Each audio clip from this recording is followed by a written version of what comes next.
I should have walked away the moment I felt my hands trembling before a simple Monday morning meeting. That nervousness had nothing to do with work, and deep down, I already knew it. It started the way all dangerous things start, quietly, without ceremony, without warning. She transferred to our department in late autumn. I remember the exact moment I registered her presence, not because she was loud or dramatic, but because she wasn't. She moved through that office like someone who understood restraint, like someone who had learned to keep things carefully contained. I told myself I noticed her like anyone knew. I told myself a lot of things that year. We were thrown together almost immediately. A project deadline nobody else wanted, an assignment requiring long hours and close coordination. I convinced myself the proximity was purely circumstantial. Two professionals, grinding through work. That was the story I rehearsed every morning before work, and I got dangerously good at believing it. The first time I understood something was shifting was during a Thursday evening meeting that ran 3 hours past scheduled end. Everyone else had gone home. The building felt different at night, quieter, more honest somehow. She reached across the conference table to point at something on my laptop screen, and her hand brushed mine. For no more than a second. She didn't acknowledge it. Neither did I. But something moved inside my chest that had no business moving. That silence felt loaded. I went home that night and sat in my driveway for 11 minutes without getting out of the car.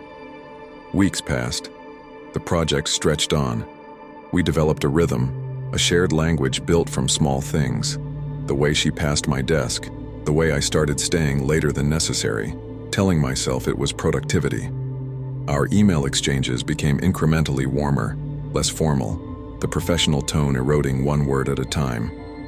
I was aware of every single shift. I cataloged them obsessively, and I did nothing to stop them. My wife called one evening while I was still at the office. I answered on the second ring, spoke normally, laughed at the right moments, said all the appropriate things. She was in the room with me. When I hung up, I felt something cold move through me. Not guilt exactly, but premonition. The shadow of something coming that I could already see but refused to name. The first time I touched her deliberately, we were in the elevator. The building was nearly empty, a Friday afternoon at the tail end of a brutal week. In that small, pressurized space, something wordless happened. My hand found the small of her back for 3 seconds, maybe 4. She didn't move away. We walked to our separate cars without a word, and I drove home with my heart slamming against my ribs, like something trying to escape a cage. After that, there was no pretending. We were careful in ways that felt sophisticated until I later understood they were completely inadequate. We never arrived together. We never left together. We kept our expressions deliberately neutral in meetings. We communicated in a private frequency that we believed was invisible to everyone around us. I now know that invisible was the wrong word. The correct word was deniable. The guilt was not what I expected. I had imagined guilt would feel like heaviness, a weight pressing down. Instead, it felt like static, a constant low-frequency noise that interfered with everything. Conversations with my wife, sleep, my ability to concentrate on ordinary tasks. I started making small mistakes at work, forgetting things, losing track of details. I attributed it to stress. Stress was a clean, acceptable explanation. The truth was considerably less clean. There was a morning when our manager, a quiet, observant man named David, paused at my doorway. Slightly longer than necessary after she had just left my office. He said nothing, just paused. Looked at something I couldn't identify and moved on. I told myself it was nothing. I told myself that story aggressively for approximately 4 days before the anxiety faded enough to function again. A colleague named Rena started sitting closer to me at lunch, asking questions that seemed friendly, but had unusual edges.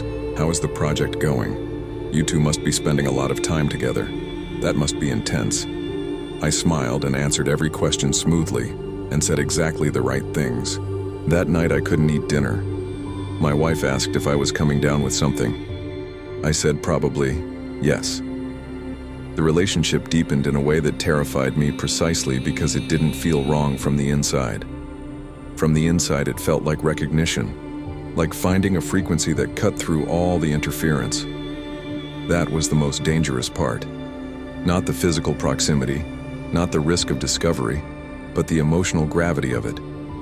The way she understood things about me that I had stopped expecting anyone to understand, that understanding became its own kind of dependency. I needed it in the same way I needed sleep. Reluctantly, desperately, with full knowledge that it was making everything else worse. I started noticing things I had previously missed. A shared glance between two of our colleagues. That ended too quickly. A shift in how our team greeted me in the morning, subtle but measurable. The way certain conversations stopped at my arrival.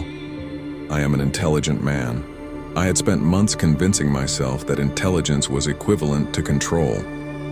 I was discovering the profound difference between those two things. She told me once, on a night when we had stayed far too late and the building was genuinely empty, that she was scared. Not of being caught exactly, but of what it would mean to stop. I understood that completely. We were not two reckless people who had ignored consequences. We were two people who had calculated them, with absolute clarity and proceeded anyway, which is a significantly more disturbing thing to be. The morning everything collapsed was unremarkable from the outside. A Tuesday in late spring. Ordinary weather, ordinary traffic. I walked into the office and registered immediately that the temperature was different. Not the air, but the people. David asked me to come to his office at 10. The phrasing was careful, deliberate, the way phrasing becomes when someone has rehearsed it. I sat down at my desk for the 40 minutes before that meeting and stared at my computer screen without seeing a single word.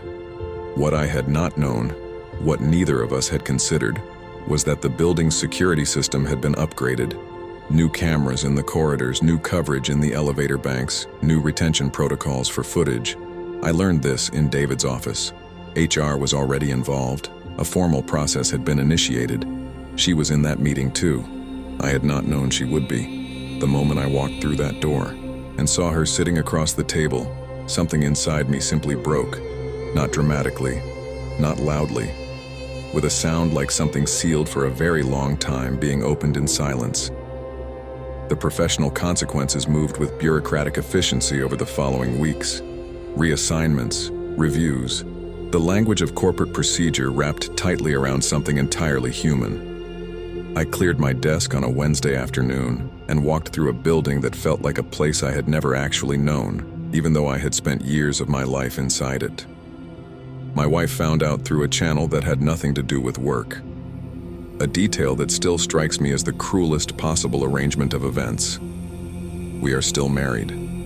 That sentence contains more complexity than I'm able to explain in any amount of time.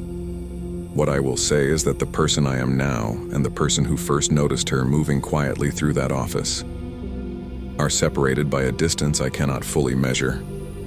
I think about that Thursday evening meeting sometimes, the one that ran 3 hours late, the one where nothing technically happened. I think about the 11 minutes I spent in my driveway before going inside. I think about all the moments before the first moment that everything was already in motion, already building toward an outcome that felt, in hindsight, like it was never going to end any other way. I should have walked away. I knew that then. I know it more completely now.